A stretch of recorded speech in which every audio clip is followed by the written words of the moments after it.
So let's talk a little bit more about adrenal fatigue. Let's get into exactly what's happening when a person has adrenal fatigue and what kind of symptoms a patient has.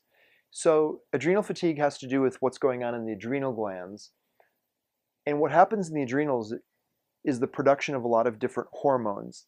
And the building block of all these hormones, surprisingly, is cholesterol.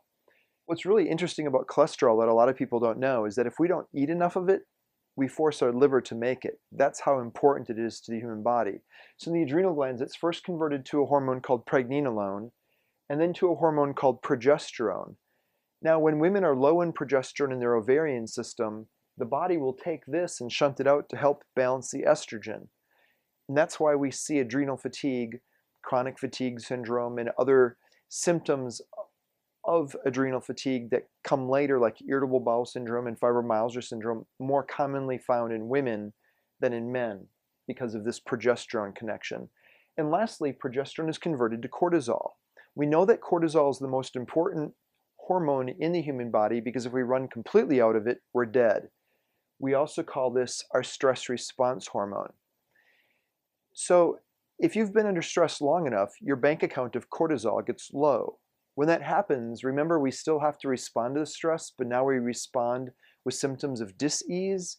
That happens because we start to compensate by dumping out excess adrenaline to respond to that stress. And when we're dumping out adrenaline, that can cause hot flashes and night sweats that have nothing to do with the female hormones. We even see this commonly in men. I've had that as a complaint myself. It can cause your heart to race to the point of feeling like you're having a heart attack. It can cause anxiety to the point of feeling like you're having a panic attack. It causes irritability to go up and patience to come down. It becomes difficult to concentrate. And adrenaline also causes the muscles in the neck and shoulders to become very tight.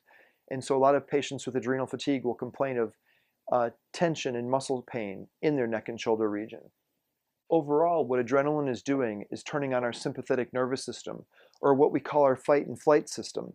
So a lot of people with adrenal fatigue will say that their neck and shoulders stay real tight and sore. That's because the adrenaline tightens up the muscle fibers in that area of their body. The sympathetic nervous system is the top end, we could say, of the autonomic nervous system, which is just that part of our nervous system that controls what we don't have to think about. So when the sympathetic is on, the parasympathetic is off. Where we call the sympathetic fight and flight, the parasympathetic is called rest and digest. So when sympathetic is on, we don't sleep well and we don't digest our food well. So it's really amazing how many health-related problems can be caused by these small walnut-sized, marble-weighing glands that sit on top of each of our kidneys. The good news is that we've learned how to turn adrenal fatigue around in about 2 weeks. More on that later.